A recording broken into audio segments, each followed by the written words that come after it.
Hello there again and welcome. Ryan Nordall here, Epic Whitetail Habitat LLC. If you're new to my channel or you haven't already, make sure you hit that subscribe button. Turn on that bell notification, that way every time I upload one of these new videos, you get that notification right away. But I greatly appreciate it if you hit that subscribe button. Give this video a like and a share. And hey, any of the tools or products you see me using in these videos, you want to check out the description below because I'll have links in that description to those products if you want to check them out. Anyway, I want to talk about my top favorite shrubs that I want on my deer property in 2024 and beyond. One of the things that we really have here on my home property is we have an abundance of gray dogwood. I absolutely love gray dogwood. It makes for a great screening to get around areas, especially here where we have to come up our driveway. We've got bedding off to the west on a neighbor's place. It helps to screen our movement. We're not where we want to be yet with it as far as a total abundance of it to screen our movements into our stand locations, but as you can see behind me, of course that's a hinge cut tree that I did. But up in the valley behind me here, just over my shoulder, that's all gray wood or gray dogwood back here. Great deer browse, great cover, but great screening as well. That leads me to probably my favorite out of all of these that I'm going to describe here today. My absolute favorite is red osier dogwood. You hear about it all the time.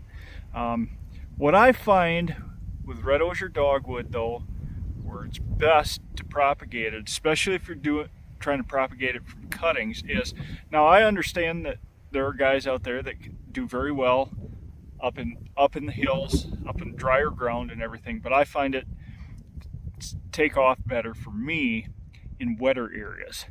I'm in a little drainage right here, and I can see some of the red osier dogwood cuttings that I did about 4 or 5 years ago.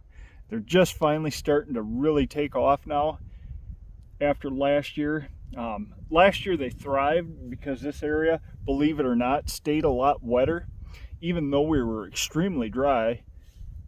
And they're just doing real good. You can see some of the popple that's taken off here too. I cut a bunch of larger popple, probably 14-foot pole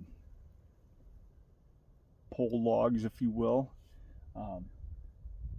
I cut them about 3 years ago, and the popple is just coming back tremendously in here now, and the deer have absolutely taken after it. But another shrub that we work with here on this property is Nannyberry. Nannyberry makes an excellent screen. I find that it holds its leaves very well late into the season. I mean, we had leaves on our Nannyberry well into November this year. I think it was just before our rifle season, so I want to say around the 18th, 19th of November when the leaves finally come off of our Nannyberry. So it held its leaves very good. Now, I know people have questioned me in the past, especially like with hybrid willow and stuff. How is it for holding its leaves late into the season, when it's crucial for screening?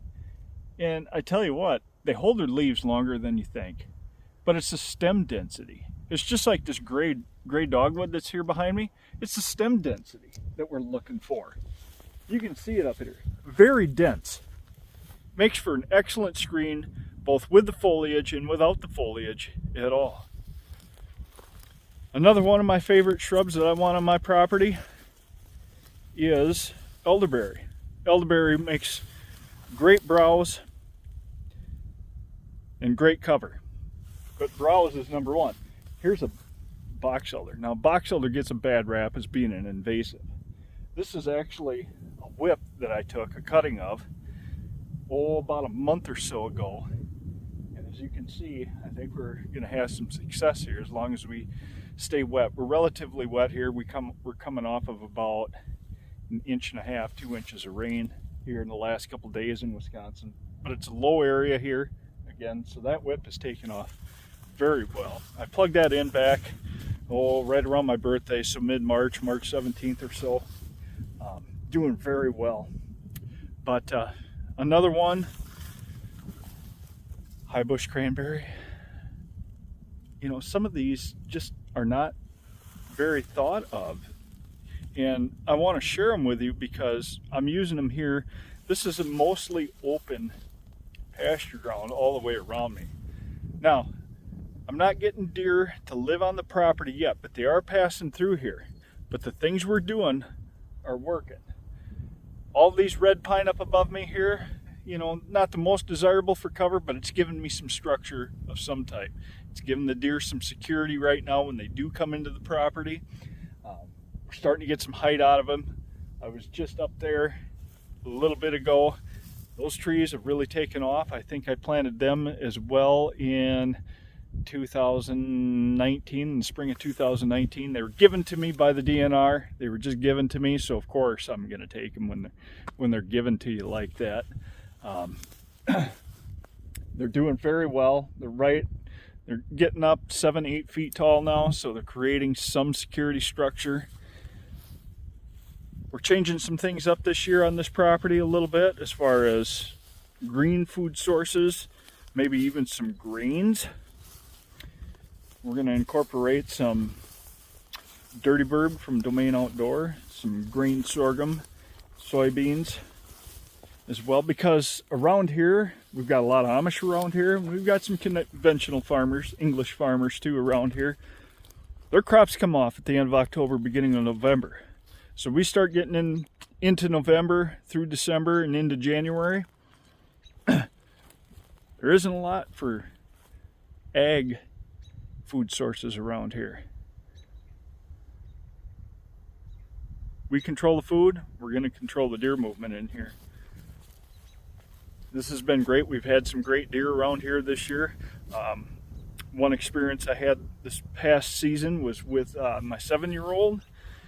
We had a great buck up here in the end of the valley, about a 4.5-year-old with a drop tine. He made it through. I almost hit him with a pickup here about a month or two ago.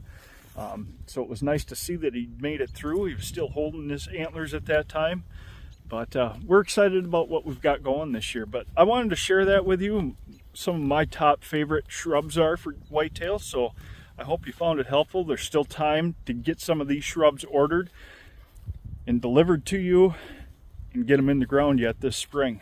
So good luck with your habitat projects this spring, and I look forward to your success just as much as you do. Thanks for joining me. God bless you all. Keep living the dream.